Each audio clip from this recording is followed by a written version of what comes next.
We got a little thaw today, day before yesterday. It was up near 70 degrees up here in New Jersey. And today it's back down in the mid 30s and rainy and foggy.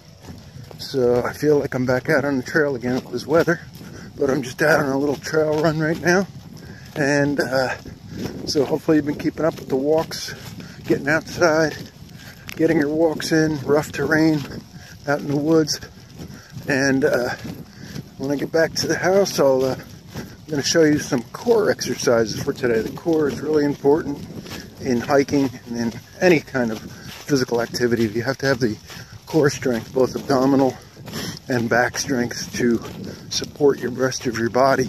And especially important when you're wearing a pack. You're going uphill, you're using your abdominal muscles to pull you forward and keep you straight, to counterbalance that weight on your back. So don't overlook the core when you are training for your hike. We'll see you in a couple of minutes back where it's dry and warm. Back inside where it's warm and dry. As I said when I was out on my trail run today, I just want to show you a couple of very basic exercises for both the anterior and the posterior part of your core muscles. They're responsible for flexion of the torso when you pull forward. So when you're wearing a pack, it's going to be of prime importance because that weight is pulling you back. It's pulling that way. So you have to use your abdominal muscles to keep tight, keep forward. Also, your hip flexors and your abdominals are responsible for bringing those legs up, which you will be doing literally millions of times if you're attempting a through hike. I think they said about 5 million steps to complete a through hike. There are also the rotational movement of the torso. When you're walking, when you're hiking, when you're playing sports, it's a constant rotational movement. When you're hiking, your lower end is rotating. Your pelvis rotates when you take a step. It rotates forward, and your upper body stays still. So the obliques and the muscles in the back that are responsible for that rotation of the torso are very important as well. So right ahead of here, I'm just going to show you a couple of quick exercises, very basic. And if you need any more, if you need any modifications, you can always message me below in the comments, and I'll try to help you out with that. Hope you enjoy. Be careful. So if you have a mat to make it a little bit more comfortable on the floor, do so. Use that mat. This one is really not bad. You don't really need too much of a cushion at all. We're going to be doing a plank. Plank move is just as the name implies, your body is going to be in the position of a plank, nice and straight. It's going to be in the prone position with the forearms down on the ground, keeping your midsection elevated off of the ground. And simply by holding this position, it's a tremendous exercise for the frontal part of the core, the anterior core, and it really is tough. A lot of people have trouble holding this position for very long. If it's too difficult, an easier version would be to drop the knees. If you drop the knees and bring up the feet behind you, you still maintain that straight position like so, and that is just a little bit easier. Okay, so that's two different positions for the simple plank. Later down the road, if you would like to add more difficulty to it, you can add rotations of the torso into that, raising the one arm, then the following arm, or you can raise the legs while maintaining the level pelvis, alternating side to side like that, or even stepping out with the leg to bring the abductors and adductors into it, and also adding a little more challenge to the core itself. So that's number one, very simple, the plank. For a small investment, you can pick up pretty much any sporting goods store. You can pick up a stability ball to an inflated ball. When you buy it, it's not inflated, but you buy it, you pump it up. And you can do a lot of variations with different core exercises with this. So I'm just going to show you 2 or 3 quick ones with this ball. Again, you can probably pick one of these up for 20 bucks or so. Not too bad. It's definitely a worthwhile investment. Very simple piece of equipment, but it really is versatile. So one of the first variations of one of the first exercises I'm going to show you with this is a variation on the first exercise. I showed you the plank.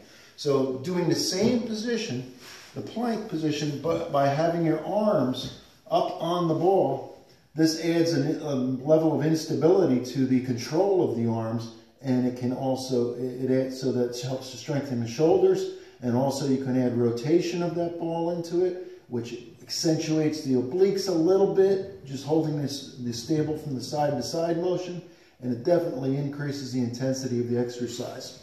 Another one for the back of the core, the lower back exercise, is we're going to do the same simple motion to the lower back. We're going to put the body over the ball, laying over the ball like so.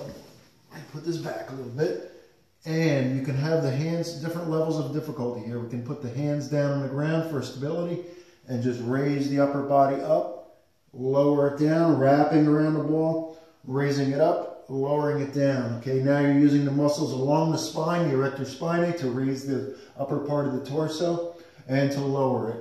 Now, as well as in the back, as well as in the abdominal muscles, you have the muscles that are responsible for rotation of the torso as well. So to strengthen the back muscles that are responsible for rotation, we can just add a rotation into it.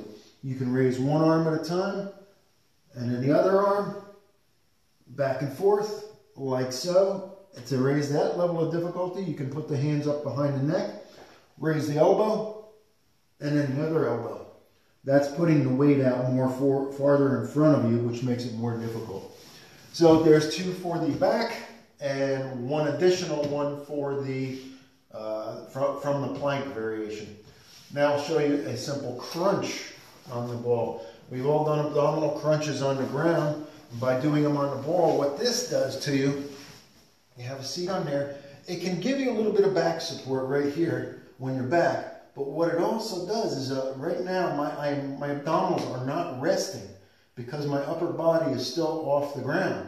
So I'm still maintaining that tension in the abdominal muscles, so it makes the crunch a lot harder. So now you just roll, squeeze, exhale as you come up. So it'll be an exhale, blowing out, and you're just curling up. We're not doing a full sit-up here, which you can do, but that brings more hip flexor into it. So be careful when you're doing a crunch.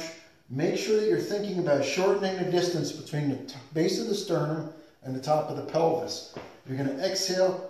Use those muscles to contract and pull those 2 points together, the base of the sternum, top of the pelvis, and exhale, just like so. Now to bring in the obliques to this, of course, you would add a rotation from side to side as you're doing your crunch. Great for the obliques, and again, being on the ball, it's a lot tougher than being on the flat ground. I'll show you the lower level of this exercise onto the ground. For this, I'm using my mat. Okay. So for that, you would just put the, let me turn this sideways for you. All right, so for the crunch on the ground, again, knees bent, just like they were on the ball because they were bent, not that straight. Keep the knees bent. You can support the head by putting the fingertips behind the ears.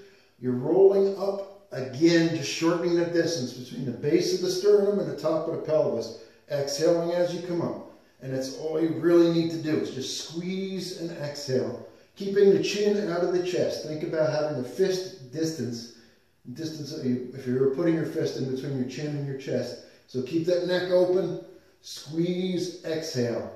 And just like we did on the ball, you can add the rotation to bring the obliques into it. The muscles responsible for the rotation of the torso. All right, so we've got a few more simple exercises there. I'm going to show you a few in the standing position, and that will be about it. Okay, a standing exercise we can do with no equipment. One hand behind the neck. Again, keep that distance between the chin and the chest, so keep your neck opened up. We're going to take the elbow on the right side, bring it across to the left knee, so pulling the knee up and bringing the elbow down. So we're opening the abdominals up and we're coming down and across. So now because we're in a standing position, this is going to work a little bit more of the hip flexor, but it will work the abdominal muscles as well because you're using those to shorten that distance between the sternum and the pelvis like before.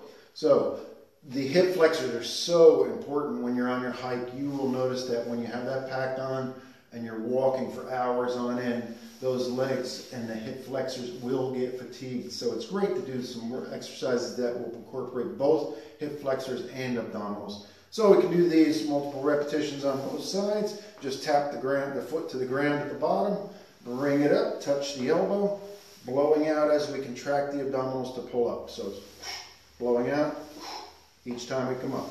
Okay? The forced exhalation helps to increase the tension on the abdominal muscles, getting a better contraction, so that's why we do that. And of course, both sides would be done an equal number of times, like so. That's with no equipment. I can simply add another piece of equipment. I have one mounted on a hook on my wall in my gym here. It's just a rubber band. Let me show you what it looks like. Okay, so you could buy these again at any sporting goods store, place like that. Even Walmart carries them. It's just a rubber band, a thick rubber tubing with a handle on each end to make it easy to grab. Now that I have, like I said, I have that mounted to my wall. So I'm going to work the obliques on the side and the muscles in the back that work for rotation as well by stepping out so I have tension on the band and rotating my shoulders approximately 180 degrees from one side to the other, squeezing the abdominals, making sure that I'm not arching my back when I'm doing it, but I'm in that crunch position. So coming at you, it looks more like this. Okay, so you're exhaling as you come across and rotating from the torso. And like I said before, when you're hiking, when you're doing any athletics, when you're running, whatever, you're going to be using that rotational motion on the core. So that's very important to have a developed set of obliques on you as well to help you out. So we can do that. We can do that on a level rotational motion. I can also put that up onto, like up here I have a chin-up bar. I'll mount that up on there and I'll come down and across, which adds just a little bit different angle to it. And two different motions to help to work the obliques and the abdominal muscles. And like I said, the hip flexors. So there's those. All right, I saved one of my favorites till the end here, best for last here. This is another, again, if you don't want to spend the money, you don't have to buy this equipment like I showed you those other exercises, the plank, the crunch, the standing position where you're coming down and across and bringing the leg up. Those are all great exercises for the abdominals.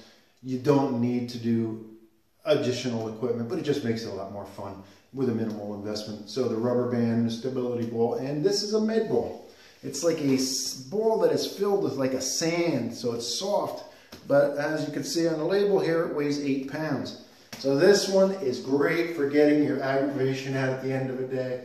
And it's good for the core, it's good for both sides of the core and the legs. Okay, so I'm going to use the frontal core, the anterior core.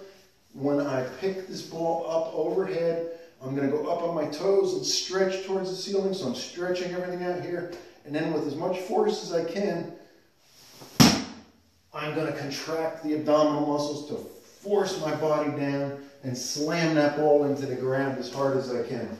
So as I'm doing that as well, as you can see, when I go down, watch my legs, I'm stretching up, and then I'm going down into a squat position to pick the ball up.